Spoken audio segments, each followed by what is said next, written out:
as we are going to look very closely at the Indian economy, its green shooting and the growth story, the consumption pattern, for example, does tell a very, very strong and powerful story. What does it really mean? Joining and breaking this down for us, and joining me right now is a special guest, Shamika Ravi. Thank you so much, Shamika. She's in the Prime Minister's Economic Advisory Council as well. Shamika, I was having a look at your report on the consumption pattern. Before I try to get some more answers from you in detail, very quickly, what are the key takeaways and what does it really imply? So, Pallavi, it's been 10 years since the NSSO released the consumption expenditure survey. So, in that sense, it becomes a very important piece of sort of an instrument to do a close-up sort of analysis of what is happening on the ground in India. It also allows us to do extremely disaggregated, localized analysis for every quintile, meaning every wealth class of the economy, and for different kinds of items, food, durable items, for services. In that sense, it is a very important piece of sort of survey, and there have been several innovations within the survey which make it possible to do many things.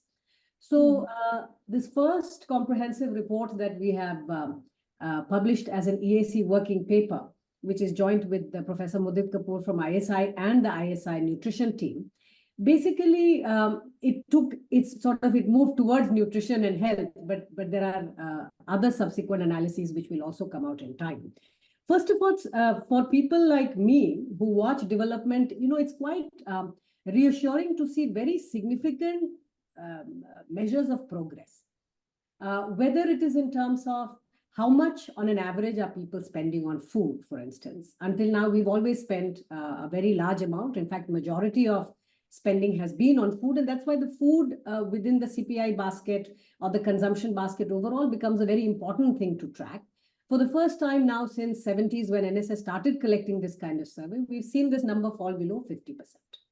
And this is happening urban and rural. It's happening across states, all states and UTs. So it's a very, it's sort of a marker in terms of when did we begin to consume more on non-food. It is this survey which tells us that now on an average, Indians are spending less on food.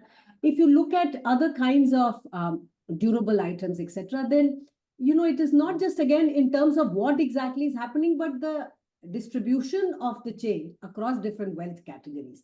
So one of the numbers which I found quite, quite compelling, but also I was surprised to find that the bottom 20%, which is the bottom sort of 20% poorest households in the country, had automobile ownership of 6% in 2011-12. So 10-11 years back. Today, that number is up to 40%. So there is a remarkable jump, not just in terms of food and diversity of food, but also in terms of these, different kinds of consumption items. Now, within food, we begin to look at if dietary diversity is indeed increasing, which means that people are eating more of non-cereal. In fact, the cereal consumption has come down significantly, not just as a share of consumption expenditure, but actual kilogram per person. And that is what this survey allows us to do, that not just look at expenditure, but kilogram at the household level. And we find that on an average, Indians are eating 2 kilograms fewer cereals. So then you're wondering, well, what is happening? Because we have this huge, we've had the huge food grain distribution program for some time now. And we find that basically what is happening is it's in some sense fiscalizing the food basket, the plate, since lower income households in particular, where you are seeing the biggest increase in dietary diversity, they're spending less on cereals. And that saving which you have from cereals, of course, you're also eating lesser cereals, that is being channeled towards non-cereal items like fresh fruits have seen a 42% jump overall. Eggs, fish and meat has seen around 44% change. Milk and milk products, 11% increase. So, these are the kind of big changes you are seeing. And these are all markers of progress and development. And because I also seeing in your study, you mentioned the fact that the decline in the cereal consumption also is a reflection on how effective the government's food policy has been. Exactly, because what happens is the poorer, if you go down the quintile group or the wealth category of households, you're going to see people spend more on food, and within food, you're going to see them spend more on cereals, which is the biggest staple item.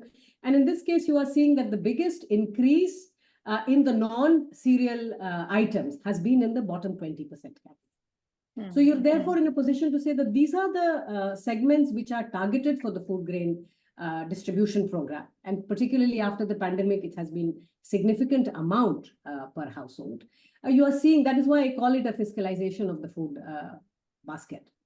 Okay. And there's another important part which I was reading up, and it talks about, for example, the consumption pattern has also changed as far as the SCs are concerned. Yes. 178% in rural India, which is significantly high. For the OBCs, in 172% as far as the urban areas are concerned. So if you could just explain to our viewers what it means in terms of rural, urban, SCs and OBCs.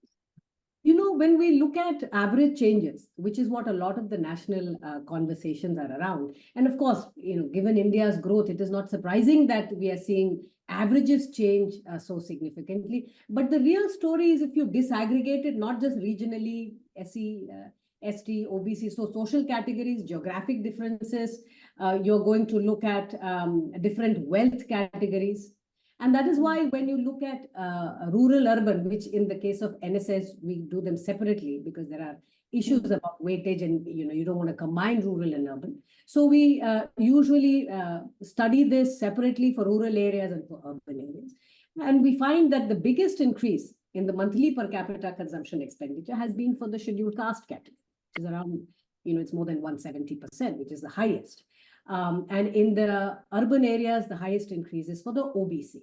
Now, what it tells you is, of course, the increase is very high at the lower end when you begin to see the levels of consumption that existed in 11-12. So in some sense, you can say that there is a reduction in inequality, in terms of seeing consumption expenditure.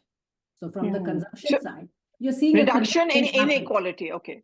Consumption. You're seeing, you're seeing a convergence of different segments in the society. One is wealth category, and the other is the social groups, like the scheduled caste, scheduled tribe, OBC, general category, etc.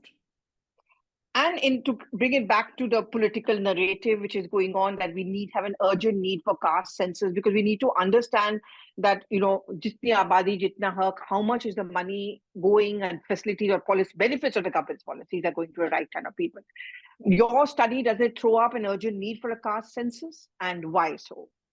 I think, there are theoretical grounds to look at this kind of data. For instance, even if you keep the politics aside, the fact that we have many welfare policies, we have many distribution policies. So even if you look at banking, you look at access to credit, etc., we do have, we have preferential sort of guidelines for certain categories.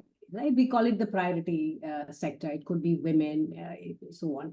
Now, given that we have priority sector kind of an affirmative action or a targeting which is mandated across different programs or schemes of the government, it only makes sense to then evaluate what is the impact of that. So in that sense, I understand the theoretical appeal from development scientists and development economists to look at this kind of data disaggregatedly and see, well, what is the outcome? So for instance, education quotas, if you look at, in schools, colleges, etc., well, what has happened on account of that?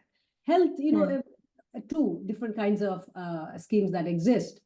If you have policies that pertain and target to specific segments of society, then it helps to have data which allows you to then evaluate the outcome of that. Right? That is from a theoretical point. But, if you look at it from a larger development and economics and efficiency point of view, then what this data is repeatedly telling you, whichever way you dice it, whether it's for food, it's for non-food, etc., it's telling you that, look, the whole country is progressing. And some of the, the most important aspects of development is happening at the lower rung of society or the economy in terms of consumption classes. So there is a convergence in terms of consumption expenditure. What this data for the first time also allows you to do, Pallavi, is, given that this household consumption expenditure survey, the MoSPI team visited every household 3 times. So you had 3 separate sittings. And so it was for food, consumables, services, etc., durable goods, etc. You are now, and these were randomized. So you're in a position to also closely study seasonality in consumption. Like, in an economy like ours, which is very, weather dependent, agriculture is weather dependent. So you want to see what happens to consumption during certain months. Even until 10 years back, you had tremendous amount of seasonality in the consumption of perishable items, right? Fruits, vegetables, egg, fish, meat, etc. You saw that there were seasons when people consumed, and then there are months of the year when the consumption is very down, very low. That's not the case anymore. In fact, that seasonality has reduced significantly. So it's not just that even the poorest are now consuming better, or there is a convergence. You're seeing that even for individual households over the year, there is smoothing of consumption, right? So which means the vulnerability is less. You're just eating more of many things throughout the year. And these are all, wonderful signs of progress for the economy.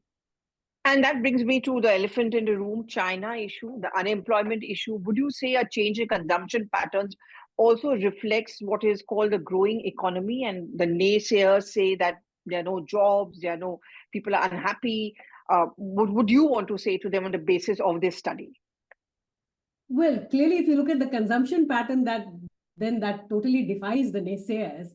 It's telling you that people are better off, right? But of course, we live in the time of narratives. We live in the time of extreme hyper connectivity. Everyone's on their phone. We are hearing a lot of bad news all the time, and that kind of propaganda can have psychological impacts. I'm acutely aware of that. We did a study a few years back where we saw that negative news travels 15 times more than any form of positive news. So that's just the psychological sort of the nature of these things. But I'm not so concerned about China, Pallavi, for one obvious reason, that I think an open, liberal, plural society also allows for demand to flourish, right? That is why we have so much faith on our own domestic market, despite global turmoil, that unlike China, we do not have a repressed demand.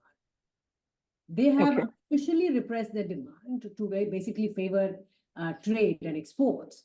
We have not. And I think it is on account of that a rising demand across different segments of consumption, basket, whether it is manufactured items, whether it is food, or it is services, so health and education, etc. You are seeing that people demand more, people consume more. And that's a marker of course, one is affordability. People have money and things are becoming more easily. But the second is the availability. That the massive infrastructure push, the digitization effort that you've had throughout the country, that supply chain from the food side particularly, you're seeing that some of the biggest increases have been in areas which were least connected before.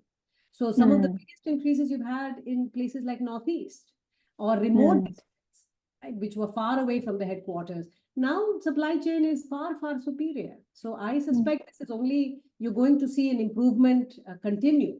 And all in all, it's a good story, not just for averages, but for the distribution as a whole, which means everyone in society is basically benefiting. And you're seeing that in terms of consumption rising across different segments. All right, that sounds good. And thank you so much for speaking to CNN News 18. Thank you very, very much. My pleasure. Thank you.